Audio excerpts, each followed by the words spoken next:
जय द्वारकाधीश मित्रों, द्वारका टुडे से मैं बुधाबा भाटी। ये ओखा और बेट द्वारका के बीच में समंदर का जो नज़ारा है और समंदर के बीचों बीच जो आप देख रहे हैं सुदर्शन सेतु। यहाँ जो फ्लोटिंग रेस्टोरेंट शुरू हुआ है वहाँ से हम ये तीसरी बार लाइव हो रहे हैं और ये तीसरी बार आप अलग अलग शख्सियतों को मिलने के लिए द्वारका टुडे विशेष ने जो चालू किया है उसी हेतु आज हम एक शख्सियत को मिलने वाले हैं। उससे पहले मैं थोड़ा आज का जो हमारा विषय है उसके बारे में बता दूं। तो पहले आप सुदर्शन सेतु को अच्छी तरह से देख लें। समंदर में जो ये मॉनसून चल रहा है इसलिए समंदर थोड़ा रफ है। कलर भी बारिश जब होने वाली होती है तब ये कलर उसका ऐसा हो जाता है। तो आज द्वारका टुडे लाइव में द्वारका और जामनगर के लिए बहुत बड़ी हम खबर लेके आए हैं। खास करके बिजनेस के रिलेटेड लोग, इन्वेस्टर और जो लोग आज टूरिज्म डिपार्टमेंट है, टूरिज्म पूरा इंडस्ट्रीज है, दूसरे भी जो बड़ा बड़ा जो करने वाले हैं या बड़े सपने देखने वाले हैं, उसके लिए आज बहुत बड़ा सब्जेक्ट लेके हम द्वारका टुडे में लाइव हुए हैं। थोड़े में अभी क्या है, थोड़े लोग जुड़ जाए फिर हम हमारी बात शुरू करते हैं। बहुत लोग जुड़ रहे हैं, मैं अभी जुड़ रहे हैं उसको ये बोलना चाहूँगा कि हमारा ये लाइव ख़त्म होगा उससे पहले आप सभी से बात मैं करूँगा। सब लोगों को जय द्वारकाधीश सभी लिख रहे हैं, जय द्वारकाधीश लिख रहे हैं, जय माता जी लिख रहे हैं और सभी से हमारी बात होगी आज। और आज का जो विषय है बहुत बड़ा विषय है। द्वारका टुडे के प्लेटफॉर्म में ये विषय को लेकर आज हम एक जामनगर और द्वारका के लोगों के लिए, द्वारका डिस्ट्रिक्ट, जामनगर डिस्ट्रिक्ट के लोगों के लिए आज बड़ा थोड़ा अच्छा बात करने वाले हैं।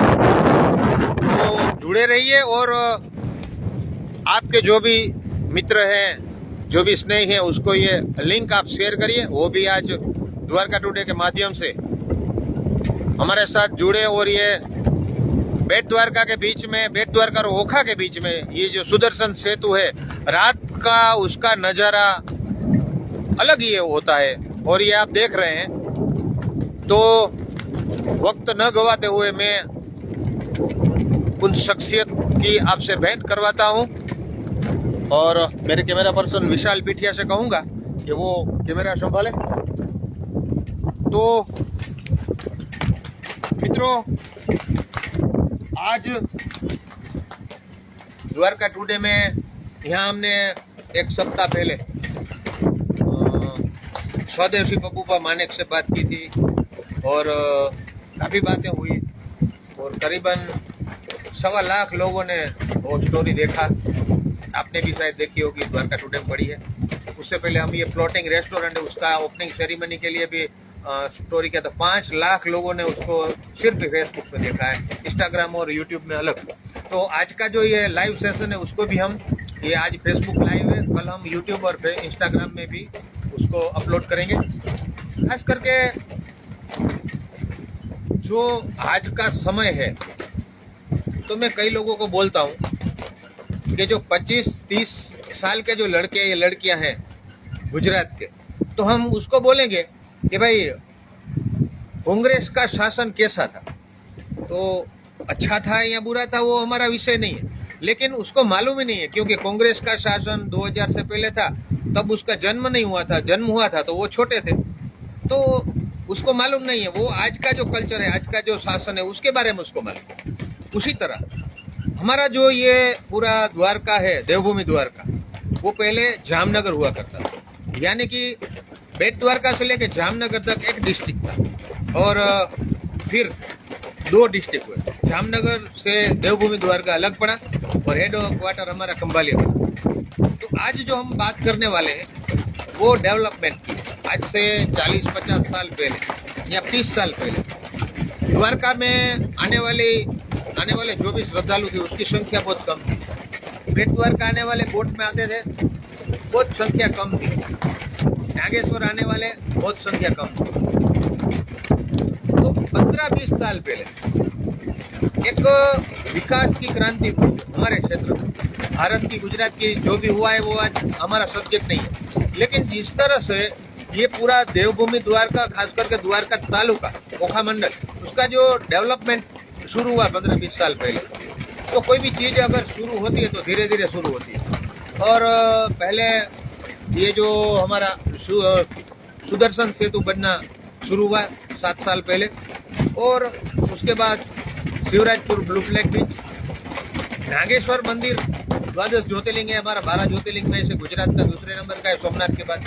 वहाँ भी आने वाले लोगों की संख्या हजारों में से लाखों में चली गई। बेट द्वारका आने वाले की संख्या आज 3 गुना 4 गुना बढ़ गई है। आज एक सप्ताह में जब वेकेशन होता है या फेस्टिवल होता है तो 25-30 लाख लोग आते हैं, सुदर्शन सेतु देखने के लिए आते हैं। तो आज तक क्या था, बेट द्वारका, द्वारका, नागेश्वर, ये जो यात्रा धाम से उसकी दर्शन करने के लिए लोग आते हैं, यानी कि श्रद्धा के हिसाब से आते हैं। अभी जो लोग आ रहे हैं वो यात्रालु तो है, यात्रा करने के लिए आते हैं, दर्शन करते हैं, लेकिन ब्लू फ्लैग बीच और सुदर्शन सेतु पे घूमने वाले आते हैं, यानी कि यात्री, टूरिस्ट, श्रद्धालु, वैष्णव सभी लोग आ रहे हैं। तो कहीं ना कहीं ये पूरा डेवलपमेंट हुआ है देवभूमि द्वारका।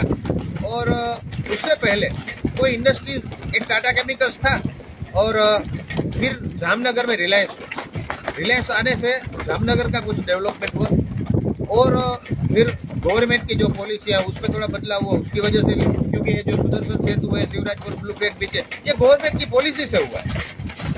पहले भी था, समंदर तो पहले भी था, और ये सेतु भी पहले बना सकते थे जो लोग बनाना चाहते तो, लेकिन नहीं बनाए, लेकिन अभी बन गया। लेकिन अभी हमारे जो डेवलपमेंट की जो ग्रोथ है वो उतनी नहीं है जितनी लोगों को रोजगार मिले, हेल्थ, एजुकेशन, ये सब सेक्टर में लोगों को पूरा उसका लाभ मिले। तो आज हम ये सब्जेक्ट को लेके ऐसी एक बात करने वाले, एक ऐसी शख्सियत से हम आपको मिलाना चाहते हैं जो मूल ओखा निवासी है, 20 साल से वो बॉम्बे में है और अभी वो जामनगर में है, जामनगर में बिजनेस कर रहे हैं। और देवभूमि द्वारका और जामनगर के लिए उसने एक बड़ा सपना देखा है। वो सपना क्या है, क्या करने वाले हैं, और देवभूमि द्वारका और जामनगर के लोगों को उससे क्या फायदा मिलने वाला है। हमारे साथ राजेश गांधी है। राजेश भाई, आपका स्वागत है द्वारका टुडे में। पहले तो जय द्वारिकाधीश जी एंड शिव जी, क्योंकि द्वारिका कृष्ण का भूमि है और नागेश्वर ज्योतिर्लिंग है तो आपका शिव का भी। तो हर द्वारका टुडे के दर्शक है वो सबको हमारी तरफ से जय द्वारिकाधीश।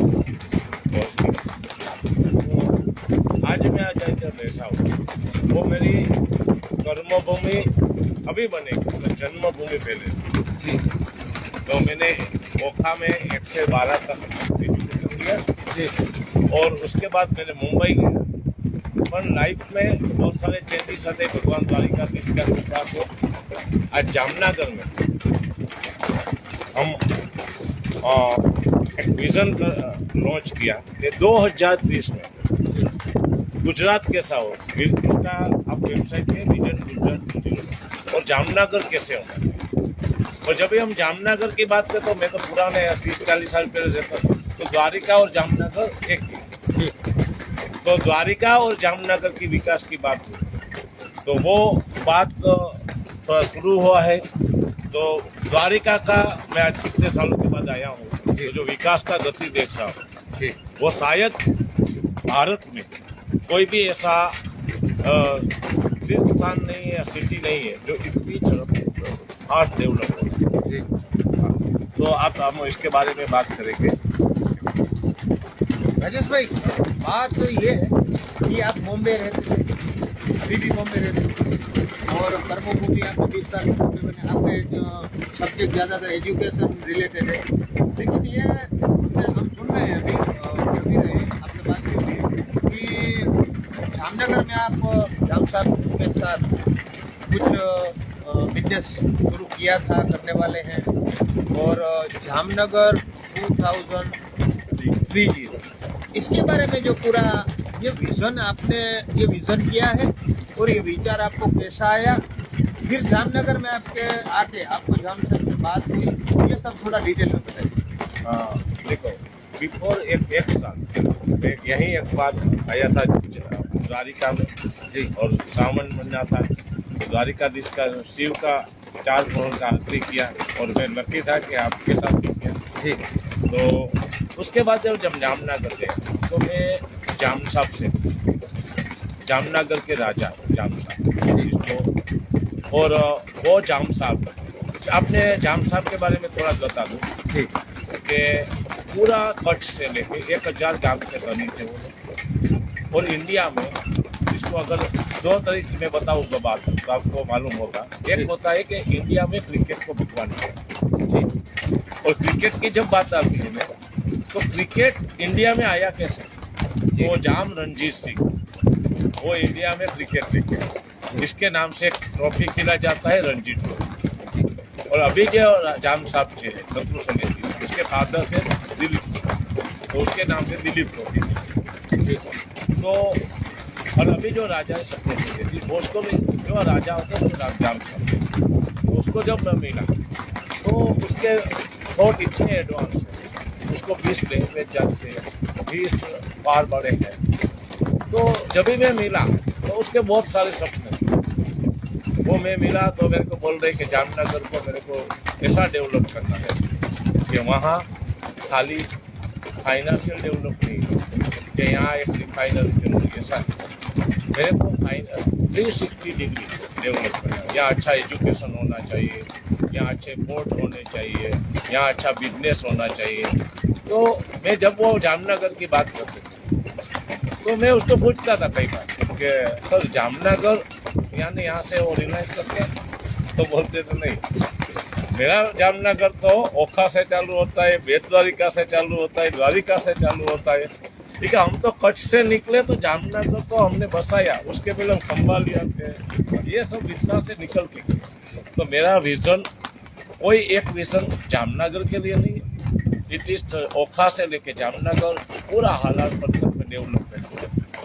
तो बहुत सारी बात थी कि डेवलपमेंट, जब हम डेवलपमेंट की बात करते हैं तो what is the meaning of development. हम किसी को बोलते हैं कि यार सिटी डेवलप हुआ है, ये कंट्री डेवलप हुआ है, ये आदमी डेवलप हुआ है। तो डेवलपमेंट ऐसा नहीं है कि आपके पास एक बड़ी गाड़ी है, डेवलपमेंट 360 दे रहे। यहाँ एजुकेशन भी आपका अच्छा होना चाहिए, वहाँ आपका हेल्थ सेक्टर भी अच्छा होना चाहिए, वहाँ स्पोर्ट्स एक्टिविटी भी अच्छी होनी चाहिए, वहाँ रोजगार एम्प्लॉयमेंट होना चाहिए, एम्प्लॉयमेंट और उसके बाद इंडस्ट्री होनी चाहिए। तो ऑल ओवर डेवलप। उसके साथ साथ जाम साहब हमेशा किया करते हैं कि करते करते हम कहीं ऐसे नहीं निकल जावे कि मेरा पुराना जामनगर कहीं भूल जी। आज जामनगर में लाखों तालाब है, जो जाम साहब देते वो महल है। यहाँ भी आप जाते हो तो देवदूमी द्वारका 5000 साल पुराना इतिहास है, बेट द्वारका है, तो वो भी तो डेवलपमेंट के साथ साथ हम इतना आगे नहीं बढ़े कि हमारा मूल जो है वो भी छूट जाए। तो ये जाम साहब का विजन था कि हमारा सब कुछ डेवलप होना चाहिए। तो उसी विकास की कड़ी में हमने पहले 3 स्टेप रखे, जहाँ से हमने एक जाम बंगलो करके रॉयल जाम पैलेस करके प्रोजेक्ट रखा। वो गुजरात का कॉस्टलीस्ट बंगलो का था, वहाँ 10 करोड़ 15 करोड़ 23 करोड़ के बंगलो थे। The high street 7 lakh foot में। गुजरात में आप अहमदाबाद जाओगे, बड़ौदा जाओगे, सूरत जाओगे, लुलू मॉल में बोलते आ रहे हैं, वो 7 लाख फुट में नहीं। और जामनगर में हमने जब सपना देखा कि जामनगर तो इससे बहुत छोटा है, तो 7 लाख फुट में कैसे बनेगा।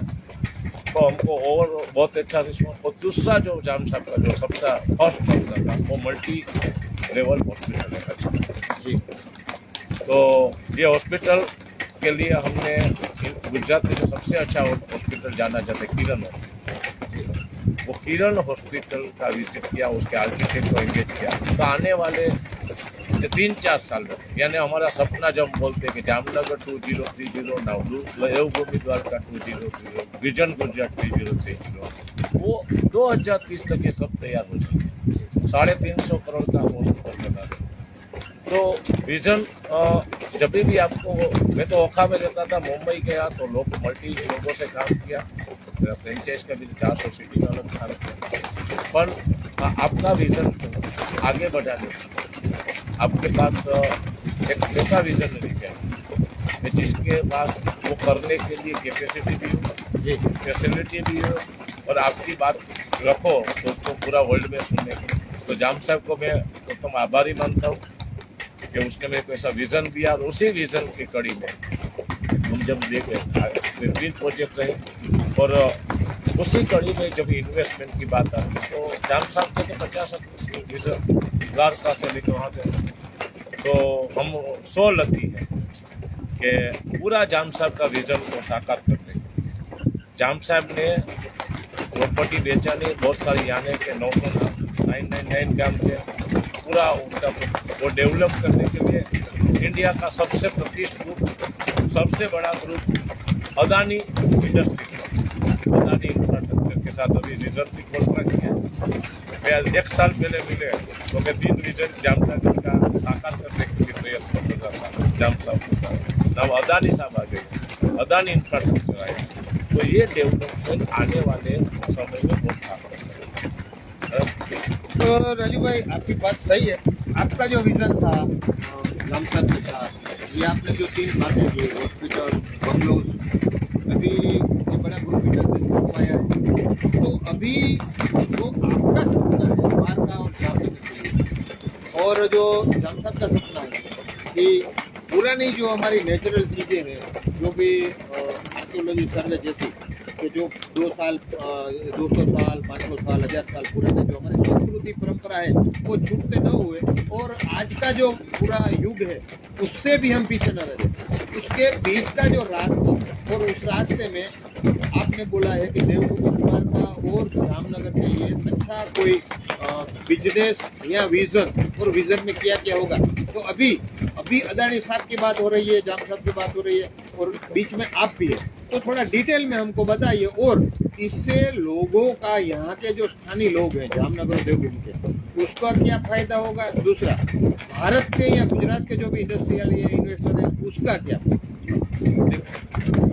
दो बात, नंबर 1 है कि हमने लास्ट 17 सितंबर जी, जब पीएम मोदी साहब का बर्थडे था, जब मैं पहली बार जामनगर गई, हमने 75 kg का केक था, और वो केक के साथ हमने मोदी साहब का बर्थडे सेलिब्रेट किया। तब एक छोटा सा विजन था, एकदम छोटा सा बजट, बराबर। वहाँ से हमने एक नारा दिया कि जामनगर 2030 जी, जामनगर इंडिया में नंबर 1 सिटी होगा, पर कैपिटा इनकम, फाइनेंशियल और इकोनॉमिकली, एजुकेशन सब। अभी मैं जब जामनगर बोलूँगा, it is the part, Devbhoomi is the part, मैं बोलूँगा जामनगर तो द्वारका तो पुराना जामनगर समझ, पुराना। तो जामनगर है ना, मेरे को कभी बोलते हैं कि आप जामनगर, अब तो मुंबई रहते हैं, आपको इतना इंटरेस्ट क्यों है। तो मैं उसको बोलता हूँ कि जननी च जन्मभूमि स्वर्गदा आपकी गर्भ जी, यानी कि ये मेरी जन्मभूमि है, 1 से 12 पढ़ा हूँ, और तो मेरा कहीं न कहीं बॉम्बे था। जब ये सब बड़े लोग मेरे साथ आए, तो पहला तो हमारा ऐसा होता है कि ओखा से चालू जी, तो आज उसी कड़ी में मैं द्वारिका टूटे पे आया हूँ। तो बहुत सारी बात हमने जामनगर के लोगों को मालूम है की, और 2020 का नंबर 1 बनने का जो सपना हमने बोला था, आज से लगभग 8-10 महीने पहले या मोदी साहब, तो पूरा जामनगर मेरे को बोल रहा था एक साथ से याद जी, ये होगा नहीं। फिर मैंने बोला 10 करोड़ का, 15 करोड़ का, 23 करोड़ का बंगला, वो लगे ये होगा नहीं। फिर बोलते कि 7 लाख फुट का कभी हाई स्ट्रीट बनेगा, तो सब ऐसा बोल रहे। पर मेरा विजन था, और जाम साहब का भी विजन था, तो विद इन 6 मंथ वो प्रोजेक्ट अभी 10 टाइम होने अदानी जी। फिर हमारा दूसरा जो हमने बोला कि जामनगर बड़ा होगा, इंडस्ट्री वाइज में लंबा। तो अभी एक अनाउंसमेंट हुआ है, वो अनाउंसमेंट ये हुआ है कि जामनगर में ONGC और आराम को विश्व का सबसे बढ़िया रिफाइनरी हो सकता है, वो जामनगर में आ रहा है, यानी कि उसका साइज रिलायंस से बड़ा होगा वर्ल्ड में। अब आराम को जब भी नाम करें तो ONGC तो इंडिया का मोस्ट ऑफ। उसके बाद नया अनाउंसमेंट अभी आया है कि SRB 70,000 करोड़ नायरा पीला ना वो ऐसा था ना इधर पार्टी। उसके बाद आप देखो तो गड़ी भी आई, पोर्ट डेवलप कितना पार्ट। हम एक और प्रोजेक्ट ले रहे हैं कंटेनर पार्क, जैसे मुंद्रा में ऐसा एक कंटेनर पार्क हम इधर बनाने जा रहे हैं। तो ये सब जब बात करें रिलायंस का 50,000 करोड़ का इन्वेस्टमेंट हो रहा है रिफाइनरी में नहीं, डेटा सेंटर। जो लास्ट रिलायंस की जनरल सभा थी इधर और सब पूरा परिवार था, तभी उसने एक वो अनाउंस किया है कि हम विश्व का नंबर 1 डेटा सेंटर जामनगर। तो थोड़ा टेक्नोलॉजी की बात करता है कि मैं उस फील्ड से सर आने वाला वक्त वो हम आज यूज करें AI का। तो ये ऐसा वर्ड है ना कि हम यूज करते हैं तो वो क्या है नहीं मालूम। तो AI क्या करता है आज के, आपको कुछ भी जैसे आप गूगल सर्च करते हैं तो AI ये करता है कि आपको गूगल आपको सर्च करके देता है, तो आपके लिए कुछ काम नहीं है। तो अब आप जैसे ChatGPT में डालोगे कि मेरे लिए एक लेटर बनाओ जहां मैं द्वारकाधीश को प्रार्थना कर सकूं कि मेरा हर सपना पूरा हो गया, वो लेटर बना के दे वो आपको जो भी है कि मेरे को जाके कोई गवर्नमेंट में एप्लीकेशन तो वो बना के दे रहा है। तो AI क्या करता है कि इस टाइप के जो पुराने एप्लीकेशन कहीं भी किसी ने गूगल में जीमेल से कहीं भी बनाएंगे, वो सब पूरा वर्ल्ड का जो ये इंफॉर्मेशन वो गैदर करता है और फिर उस गैदरिंग के हिसाब से आपके लिए इमेज बनाता है। और ये AI का भी मैं बोलता हूँ कि this is the process AI जी। अगले 5 साल में AI क्या करेगा वो तो जब AI की बात होती है तो AI इंफॉर्मेशन कहाँ से, तो सब डाटा भी दे। तो आने वाला वक्त सबसे बड़ा कोई है तो वो डेटा एनालिसिस, डेटा के। और मुकेश भाई और हमेशा स्मार्ट रहे गुजराती, वो एक स्टेप आगे चलते। बराबर जब रिफाइनरी की बात हुई धीरू भाई, तो धीरू भाई ने जो रिफाइनरी डाली उतना कंज्यूमशन इंडिया में नहीं जी। और रिलायंस नाउ आप देख रहे हैं, तो जब भी डेटा की बात आती है तो इस नो कि आने वाला 5 साल में हमारे जो 2030 की बात होती है तो डेटा इज द ब्रेन, तो डेटा में भी बचा जाता है। पर ये सब जब आ रहा है तो कभी भी कोई इतनी बड़ी वस्तु फैक्ट्री आ रहा है, ये आ रहा है तो 3-4 बेनिफिट होते हैं, 3-4 नेगेटिव बेनिफिट जी। फर्स्ट बेनिफिट तो ये है कि एम्प्लॉयमेंट जनरेट जी। आपको डेटा के लिए AI के लिए टूरिज्म आपका जो बढ़ रहा है उसके लिए और आपको स्टाफ के लिए। ये दोनों इंडस्ट्री से जाके द्वारिका की बात करता हूँ मैं। जब कल 30 दिन से आज तक में आया था, घूमने के दिया था, तो कल मैं बिजनेस की दृष्टि से आया तो मैंने विजिट किया द्वारका में। तो यहाँ हर घर होटल और मैंने सुना कॉरिडोर आ रहा है, तो सब वो भी ऐसा बोल रहे थे। मैं कहीं फ्लोटिंग रेस्टोरेंट में आपका जब इनोग्रेशन था मैं आपका द्वारका की हमेशा नियमित देखता ठीक। तो यहाँ के MLA महबूबा माने थे, उसका आपने इंटरव्यू लिया था, तो बता रहे थे I have not exactly data कि 1 करोड़ यात्रालु अभी आ रहे हैं हाँ। और आने वाला समय में 4 करोड़ यात्रालु आएंगे। तो अगर इतना बड़ा जमी है तो you need a good real infrastructure चाहिए। अभी मैं द्वारिका में जाता हूँ तो मेरे को लग रहा है कि ये इंफ्रास्ट्रक्चर 30 लाख 40 लाख यात्रालुओं को निकाल जो भी हो।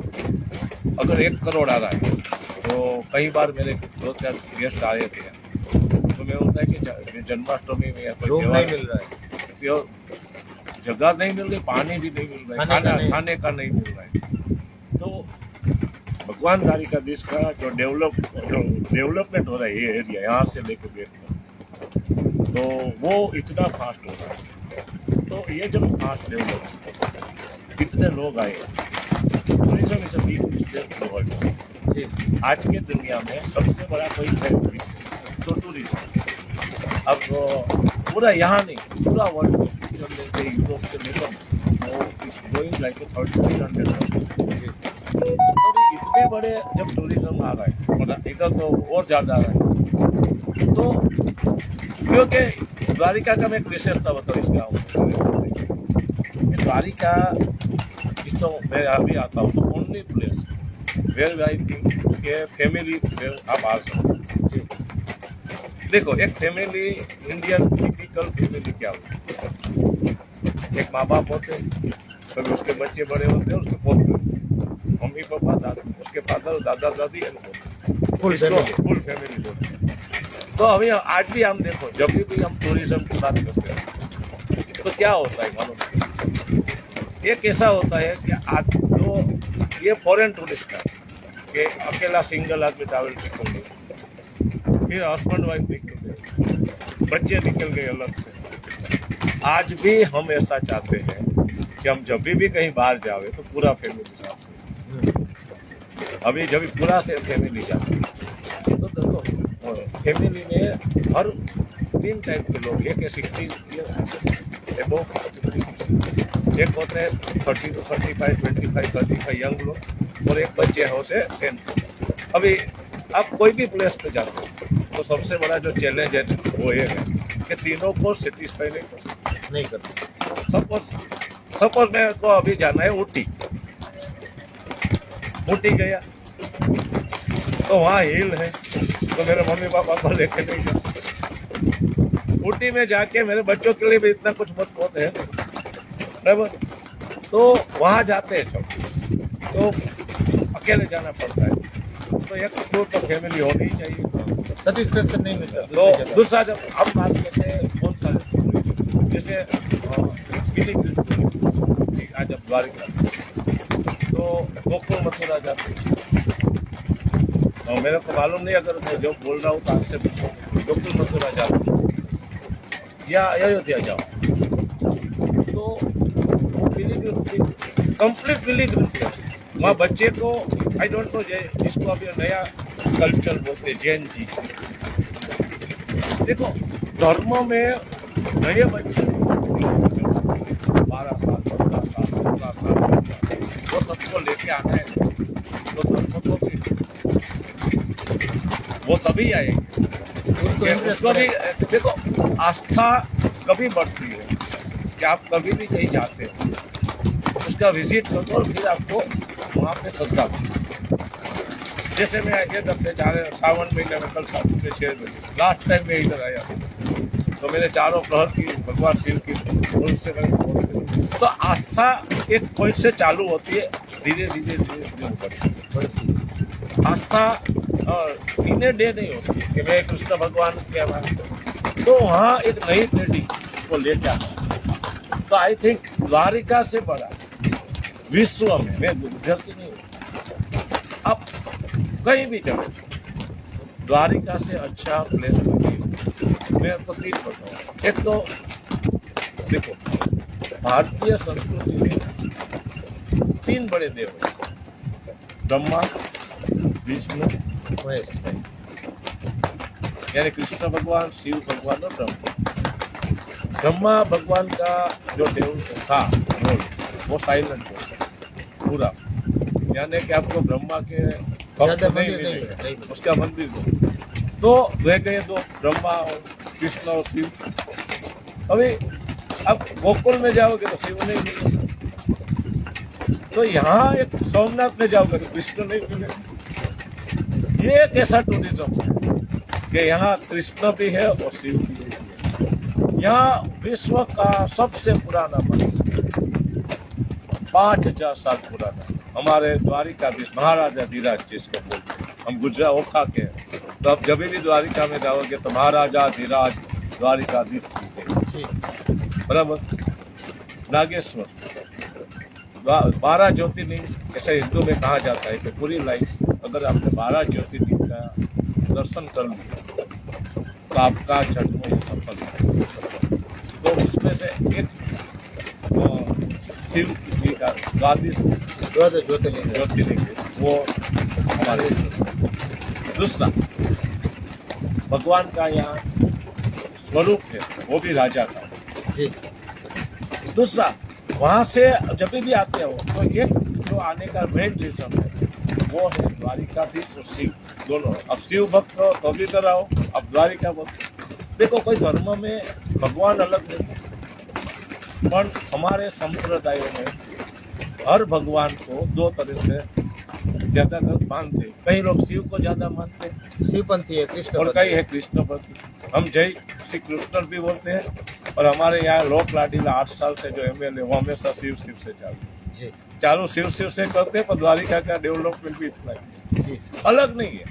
तो वो जो शिव और द्वारिका यानी कि यहाँ पूरा इंडिया में हिंदू धर्म में 90% लोग जो मानते हैं वो सबका अनन्य स्थल है। यानी दूसरा यानी कि आने का एक रीजन है धर्म, जहाँ हमारे मम्मी पापा खुश है हम खुश हैं।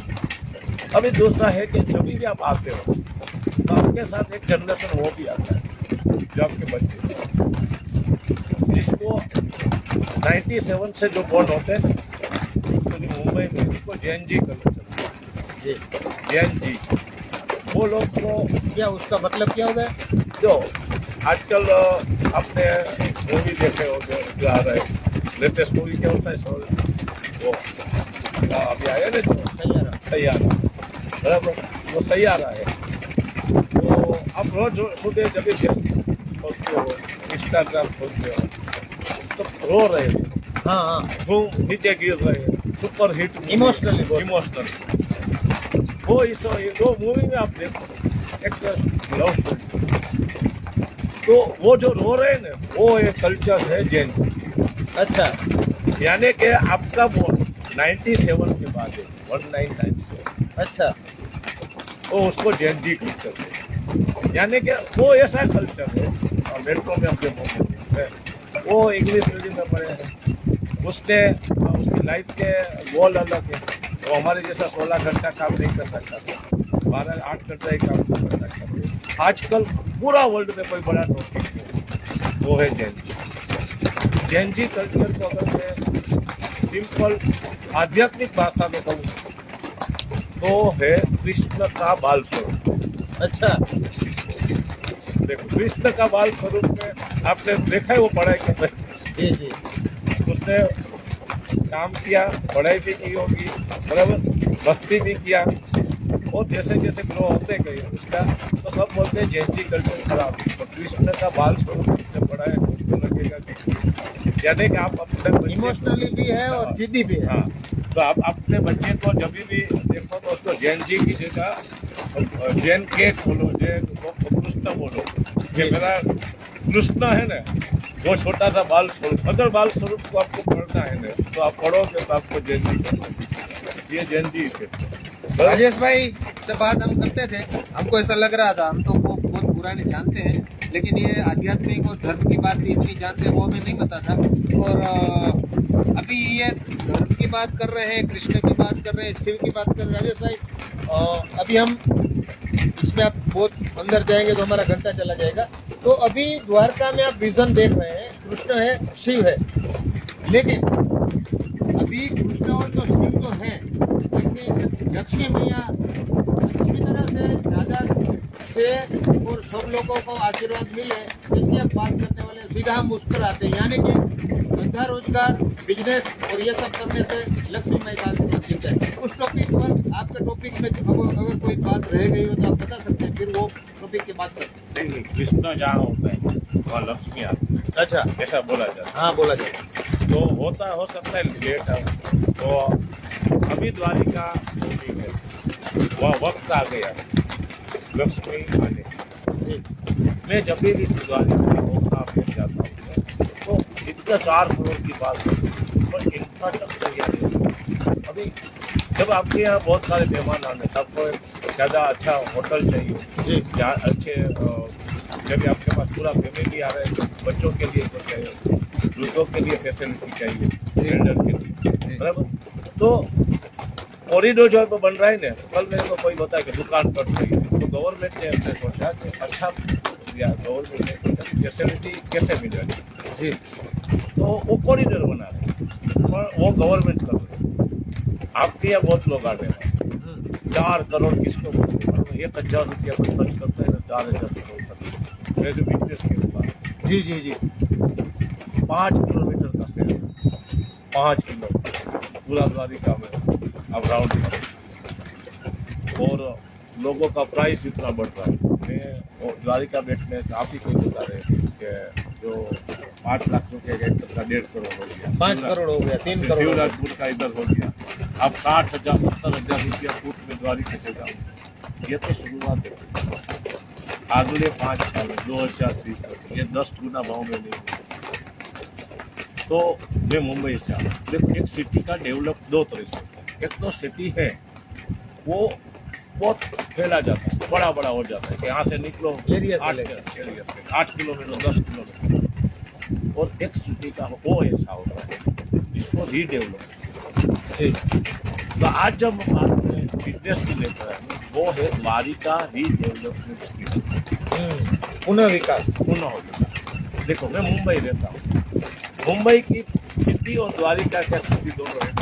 अच्छा हमारे यहाँ तीनों तरफ समुद्र है, ये तो आप जाओगे तो विराट से चालू आगे आगे जाते जाओगे, क्योंकि रेक्टेंगल में आगे समुद्र है, इधर समुद्र है, हम डेवलप नहीं कर सकते।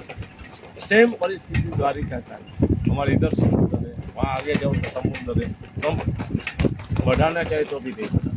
दूसरा क्या होता है कि कोई भी पिलग्रिम आता है ना, कोई यात्रा वो होता है कि मैं मंदिर के आसपास रहूँ, फिर दूसरी रह सकते, पर एंड ऑफ द डे पहला उसका टारगेट होता है कि मैं मंदिर के साथ रहूँ, बराबर। तो मंदिर के साथ रहना है तो मेरे को द्वारिका को एक बार रीडेवलपमेंट किया, ये गवर्नमेंट ने काम किया है, और एंड ऑफ द डे हमारे पास भी है द्वारिका में ऐसा क्या बना कि लोग मंदिर के नजदीक रह सके, अच्छा फैसिलिटी हो गए और एकदम खुश हो। देखो आज हमने देखा मेरे 2-3 बड़े होटल आने वाले 2030 आज भी होगा, ओवेरे होटल भी होगा, ललित भी होगा। आज देखो मेट्रो सिटी में तो खाली हमारे गंगा, उसके बाद बजट में लिमिटेड, जब मैं टूर में करता हूँ, टूर में जाता हूँ तो मैं लिमिटेड बजट लेके आप सोच नहीं सकते, आप गारंटी निकलो तो 2010 बड़े जो 5 साल के उसमें मुंबई में आपका पता होगा, इतने अच्छे इतने अच्छे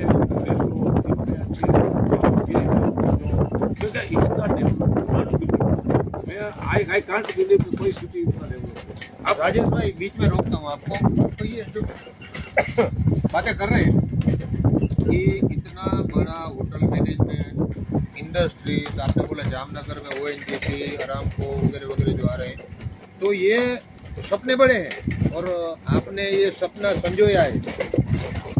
कई लोग कहते हैं सपना अगर देखना है तो बड़ा देखो भाई, छोटा नहीं देखो, पूरा करना है तो बड़ा सपने के पीछे लग जाओ और उसको पूरा करो, तो लाइफ बन जाती है। आपकी बात सही है, लेकिन हमारे दर्शकों को थोड़ा हमारी भाषा ये समझाइए कि जो द्वारका और जामनगर दोनों में जिसके पास लैंड है, जिसके पास फाइनेंस है, जो धंधा बढ़ाना चाहते हैं, और तीसरा वो जो गुजरात और गुजरात बाहर से यहाँ के लोगों के लिए तो ठीक है, लेकिन अपने लिए वो अगर बिजनेस करेगा, जैसे ओखा मंडल में टाटा है तो टाटा बिजनेस कर रही है, अगर लोगों को रोजगारी मिल रही है लेकिन उससे पहले तो उसको मुनाफा हो रहा है, इसलिए ये बिजनेस हो रहा है। तो ये बिजनेस कैसे होगा, द्वारका का डेवलपमेंट कैसे होगा, थोड़ा डिटेल में आम लोगों को समझना है। अगर आप ओके मैं आपको एक पोस्टर दिखा जी हाँ, मेरा प्लान जी जी जो मेरा विजन है, जी और अभी जो विजन है उसका दिस इज द पोस्टर मैं बोलता हूँ द्वारका कैसे डेवलप। तो ये पोस्टर ले लो, दिखाइए भैया। और उसके बाद है ना हम इसके बारे में बात करेंगे।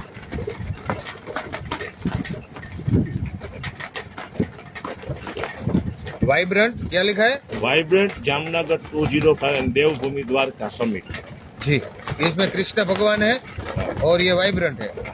मैं भी इसका 2 मिनट लेके हम इसके बारे में जो मैं बात करने आज भी नहीं बताया हूँ। जी, वो वाइब्रेंट जामनगर देवभूमि द्वारका। जो अभी बात हुआ कि डेवलपमेंट होगा, 4 करोड़ होगा, बड़े लोग आएंगे, तो ये सबके लिए जरूर होता है पैसा। लक्ष्मी भाई जो आपने मेरे को पूछा, जी, देखो जब तक मेरे को द्वारिका जामनगर स्पेशली आज मैं द्वारिका भूमि में बैठा हूँ, तो यहाँ बेट से लेके द्वारिका ये बड़ी बात करते हैं कि बड़ी होटल आएंगे, रिसोर्ट आएंगे, हमको डेवलप करना है जी, 25 लाख का कैपेसिटी को 4 करोड़ तक लेके जाना है जी, वो बोलने में बहुत अच्छा है, वो उसके लिए पैसा अभी 2 तरीके से डेवलपमेंट होता है ये 4 करोड़। एक होता है इंफ्रास्ट्रक्चर, बेसिक इंफ्रास्ट्रक्चर जो होती है गवर्नमेंट ऑफ इंडिया और गवर्नमेंट ऑफ गुजरात का, तो कॉरिडोर बनाया जी, ये ब्रिज बनाया, रोड अच्छे कर रहे हैं, बराबर जी, तो गवर्नमेंट कर रहे हैं। पर ऐसे मैं ओखावासी, ऐसे इधर द्वारिकावासी, मैं चाहता हूँ कि इसका ज़्यादा से ज़्यादा बेनिफिट हमें मिले। जी, तो मैं कई लोगों से मिला, उसके पास सपने हैं, लैंड है, किसी के पास फ्लोटिंग है, वो डेवलप होना चाहते हैं, किसी होटल बनाना चाहता है, कोई रिसोर्ट बनाना चाहता है, कोई रेस्टोरेंट बनाना चाहता है, कोई वाटर स्पोर्ट चालू करना है। ये सब सपने हैं, तो सपने पैसा के बिना पूरा नहीं। लक्ष्मी माया जो आपकी भाषा जब हाँ, तक हाँ। नहीं आती है ना, तो हम सपने ही देखते हैं।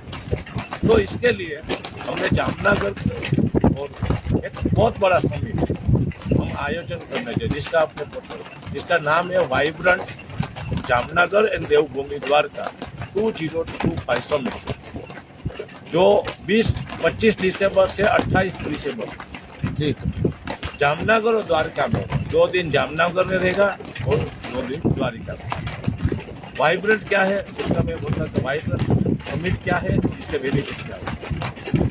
आज हमारे माननीय प्रधानमंत्री पीएम साहब नरेंद्र मोदी गुजरात के सीएम जी, गुजरात, आज पूरा मोदी साहब को अगर एक शब्द में बोलना है जी, तो क्या बोलो, मोदी साहब क्या है, PM, वो तो उसका डेजिग्नेशन जी, पूरा वर्ल्ड। देखो कृष्ण है ना, वो महाराजा द्वारका के राजा था, वो डेजिग्नेशन कृष्ण भगवान है, कृष्ण के हिसाब से बहुत सारा काम हुआ है। वो तो पूरा मोदी साहब के लिए हम एक शब्द जो हमेशा यूज कर जाता है वो है विकास। विकास आज तक और पूरा भारत में मैं गर्व से, और गुजराती होता है और गर्व है, गुजरात में ऐसा कोई आदमी नहीं आया था सीएम हो पीएम के जितने इतने बड़े सपने देखे कि लोग बोलते हैं कि नहीं होगा। उसमें ये सपना भी आ गया। मैं बताता, मैं ओखा रहता था भारत, जी, 12वीं तक पढ़ा। हम जब भी पढ़ते मिलते थे ना तो बोलते थे कि ये है ना इधर ब्रिज बनेगा। मेरे को 50 साल हो गए कोई ने बनाया नहीं, फिर भी मोदी साहब आए। जी, तो हमारे पॉलिटिकल, देखो विकास के लिए 2 चाहिए पॉलिटिकल। हमारे यहाँ के जो एमएलए पबूबा ने उसने बताया कि सर मैं भी एमएलए हुआ हूँ, रिटायर भी हो जाएगा, मेरा लड़का भी एमएलए रिटायर, ब्रिज कब बनेगा। जी, जी, तो उसने बोला कि अगली बार मैं आऊँगा इलेक्शन के लिए वोट मांगने, तभी मैं और ये ब्रिज को जो आपको पीछे दिख रहा है जूम की बिगेस्ट द्वारिका का डेवलपमेंट का सबसे बड़ा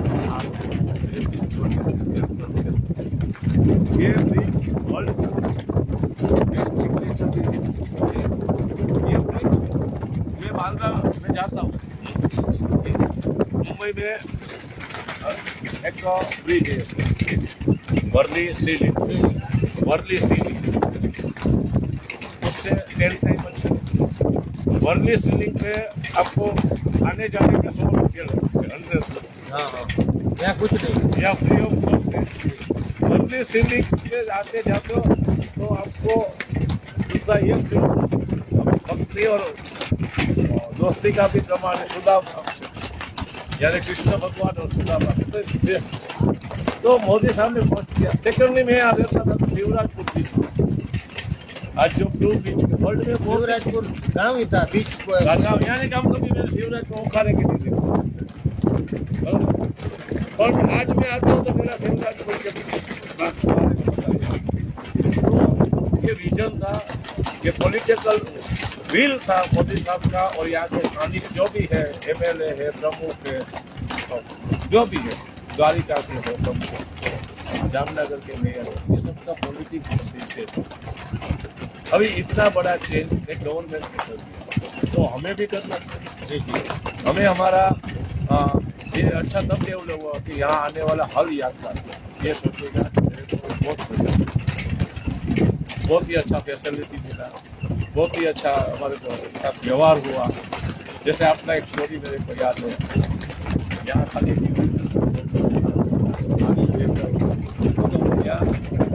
तो अपने वाइब्रेंट मोदी साहब जो विकास ग्रुप की शुरुआत हुई है उसके फर्स्ट वाइब्रेंट हुई था 2005 या 2000, उसमें मैं गया था। 365 लोग, 365 टाउन हॉल में था, टाउन, और उसमें इन्वेस्टमेंट आया ना वो 1500 करोड़ की थी।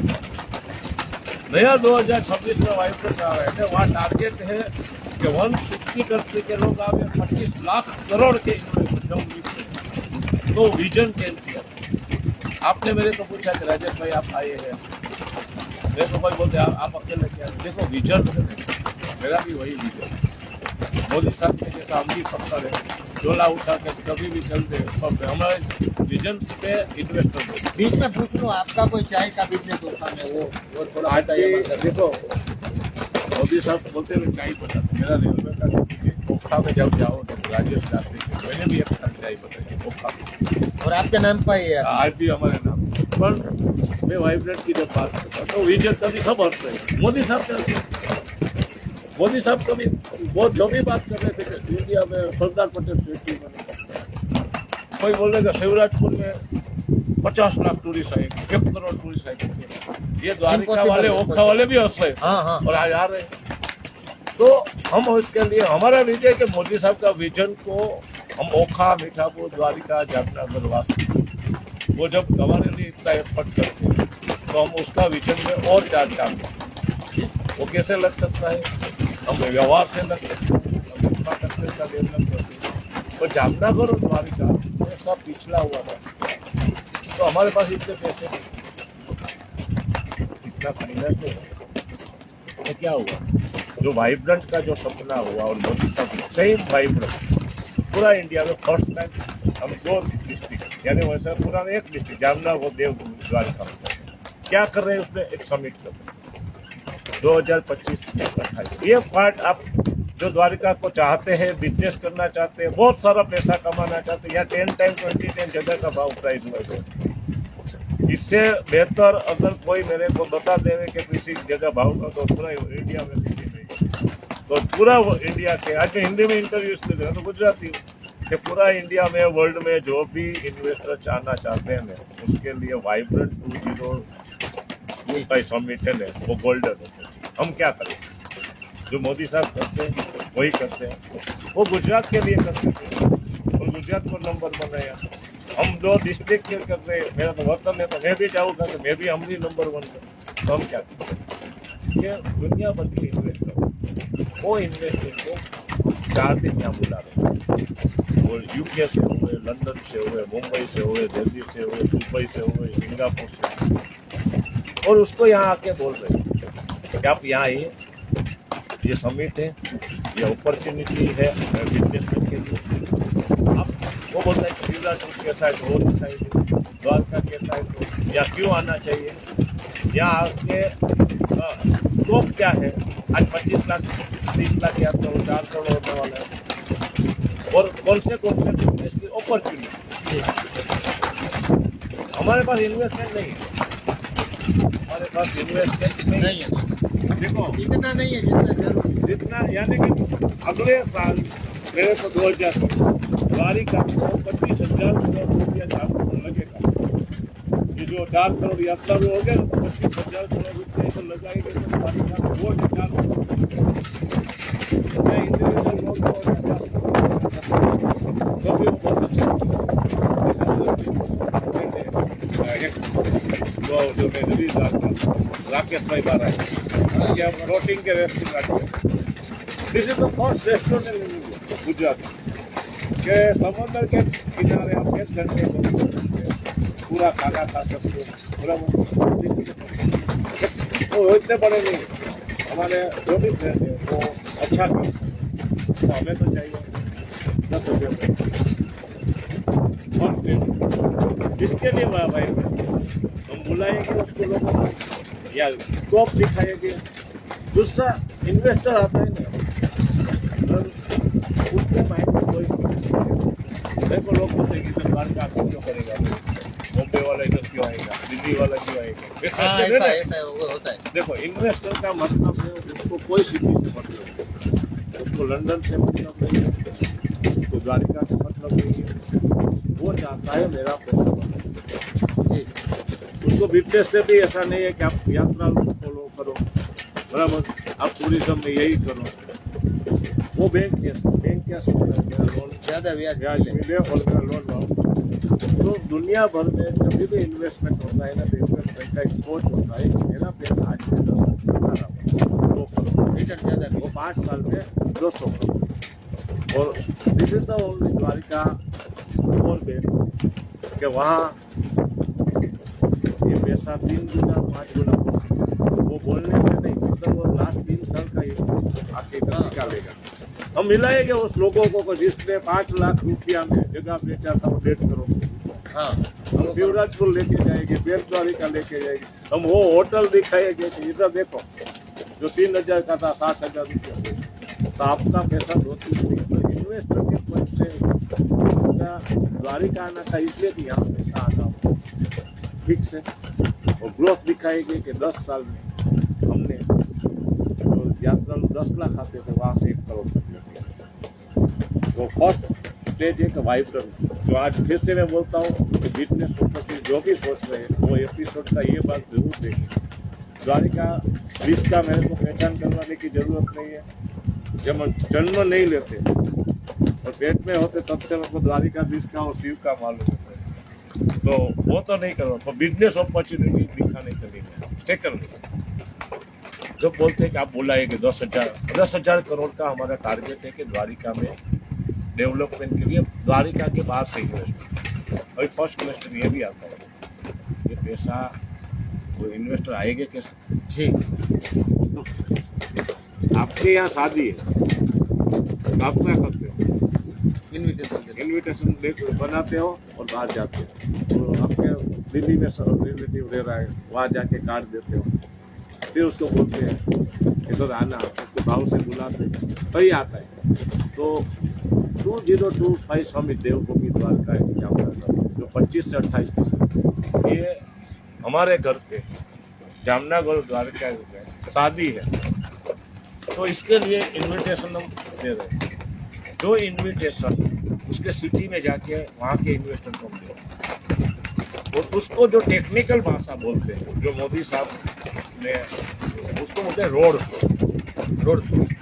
तो रोड शो यानी कि ये कोई रोड पे जाके आंदोलन नहीं होता, जैसे उसका नाम है रोड शो। तो लोग क्या सोचते हैं, रोड शो यानी कि बैनर लिख के निकलो कि भाई हमारे इन्वेस्टमेंट दो, ऐसा नहीं। रोड शो क्या होता है, मैं ये बताऊँ कि वाइब्रेंट गुजरात जैसे होता है 2026, आज से उसके रोड शो अलग अलग सिटी, वहाँ के बड़े 5 स्टार होते, वहाँ के इन्वेस्टर होते, जिसको खाली उसका उद्देश्य है पैसा कमाना। मैं आज भी बोलता हूँ आध्यात्मिक छोड़ दो, कुछ नहीं होता। आप जब रिलायंस का शेयर रहते शेयर बाजार सुना है, हाँ, आप पैसा लगाते, टाटा का लिया, रिलायंस का लिया, आप मैं बोलता हूँ आपके पास 50 होगा तो 45 आपको मालूम भी नहीं होगा ये क्या कर रहे हैं, नहीं कौन सी सिटी में इसका इंडस्ट्री है, पर आप सुबह लेके ये देखते हो कि 12 का तेरा हुआ, 15 का भी 2000 सेल में, और गुजरात की तो जन्म स्टॉक मार्केट। तो ऐसे ही इन्वेस्टर को 10,000 करोड़ रुपया इधर लगाने के हमारे पास, मैं पूरा रात गिना सकता हूँ तो द्वारिका और जामनगर किया। रीजन क्लियर है। तो ये नहीं मैं गिना सकता, अगर पूरा मैं चैलेंज देता हूँ आपके पास। कोई इंडिया का सिटी ऐसा बोल दे कि जामनगर और द्वारिका से अच्छा डेवलपमेंट होगा, तो मैं कितना ओपन, पर हमें कभी चांस, हमने कभी जाके मार्केट में रुका, तो हम रोड शो का प्लान कर रहे हो। रोड शो 8 सिटी को फर्स्ट स्टेज में कर रहे हैं, यानी कि फर्स्ट रोड शो में हम इंडिया की बात कर रहे हैं, जो गुजरात से तो दिल्ली कर रहे हैं सितंबर में, मुंबई कर रहे हैं, जयपुर कर रहे हैं, और कोलकाता, 4 जगह हैं। गुजरात में अहमदाबाद, जामनगर और राजकोट हो तो करेंगे, वो हमारे घर पर।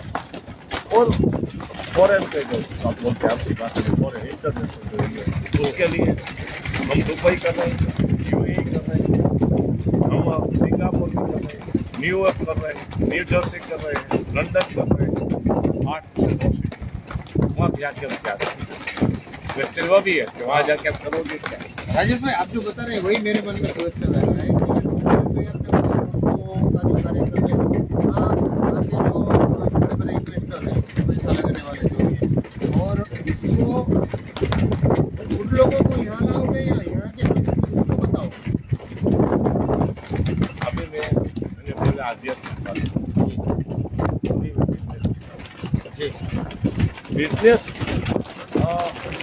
और आध्यात्मिक दोनों का इधर देव का। तो मैं जब भी धंधा करता हूँ, मेरे स्टॉक मार्केट में किसी को कुछ नहीं, धंधा को होता है, सुबह उठ के मेरा स्टॉक आते हैं, वो कंपनी 1 लाख कंपनी आपके पास जितने स्टॉक था, अगर आप करते थे नहीं, जो स्टॉक मार्केट का कुछ कुछ डायरेक्टर है, कुछ नहीं करते। इसी तरह हम इन्वेस्टमेंट को द्वारिका के बारे में बताएंगे, आध्यात्मिक वो बहुत कम बताएंगे।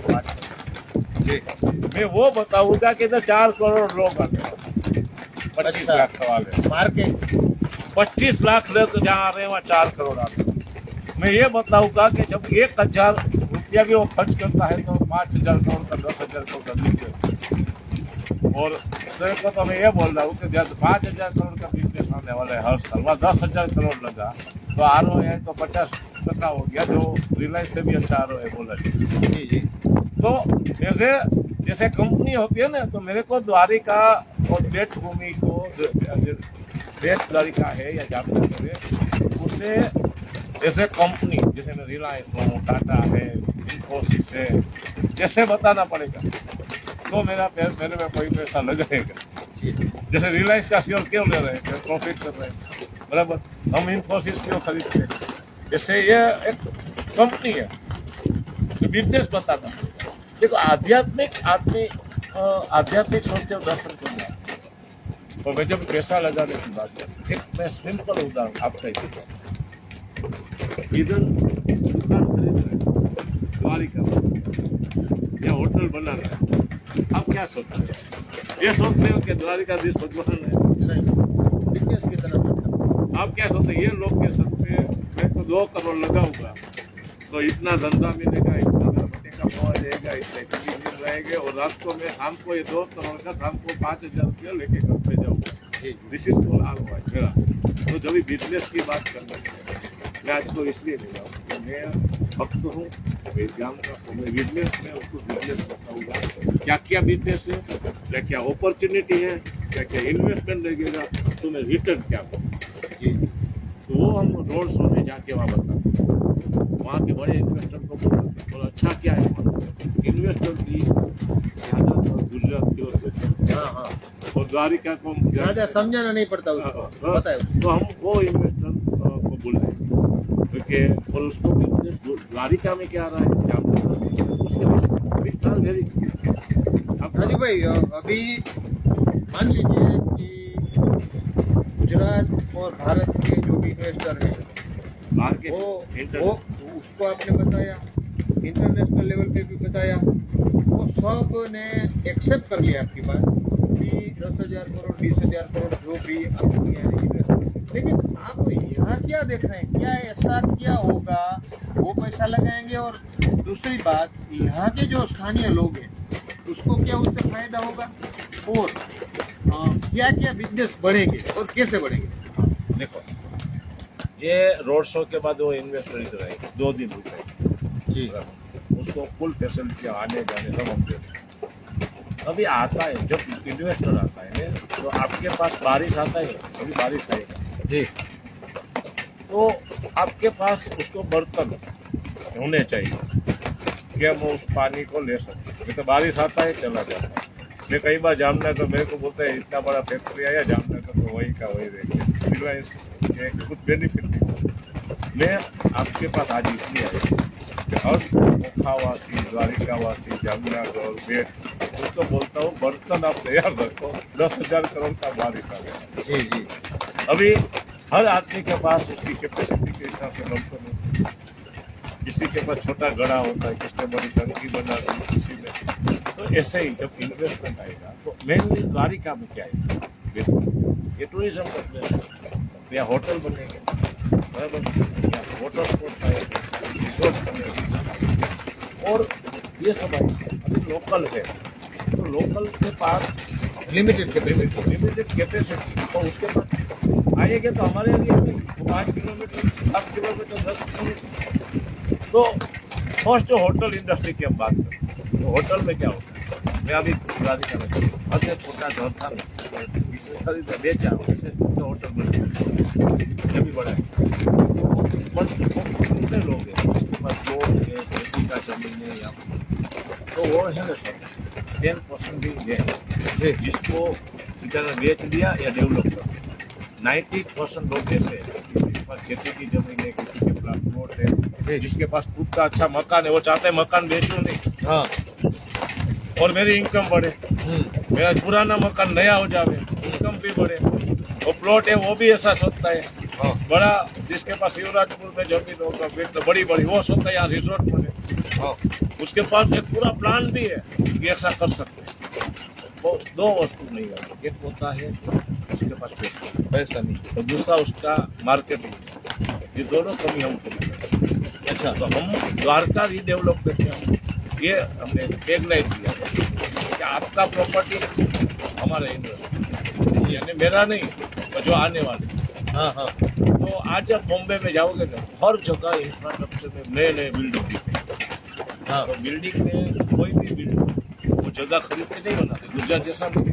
अच्छा, आपको एक बात बताऊँ कि मुंबई में आप जब भी अभी आप आओगे ना तो हर गली में डेवलप होता है, तो वहाँ कोई भी बिल्डिंग, यहाँ क्या होता है, एक आपको सपोज 10 फ्लैट बनाना है तो एक प्लॉट खरीदोगे, प्लान करते मुंबई में उसको रीडेवलप, वहाँ के पुराने मकान है, 4 फ्लोर के झुपड़पट्टी है, जैसे अदानी सबसे बड़ा धारावी है, वो एक स्कीम हमको देता है कि आपका अगर 1 रूम किचन है 300 फीट का, ठीक है, तो ये प्लॉट है ना हमको दे दो, वहाँ वो 2 टाइप की बिल्डिंग बना। एक बिल्डिंग हमारे लिए जो रीडेवलपमेंट में दे रहा है उसका 300 फुट का जगह है, वो नया हो जाएगा, और 500 फुट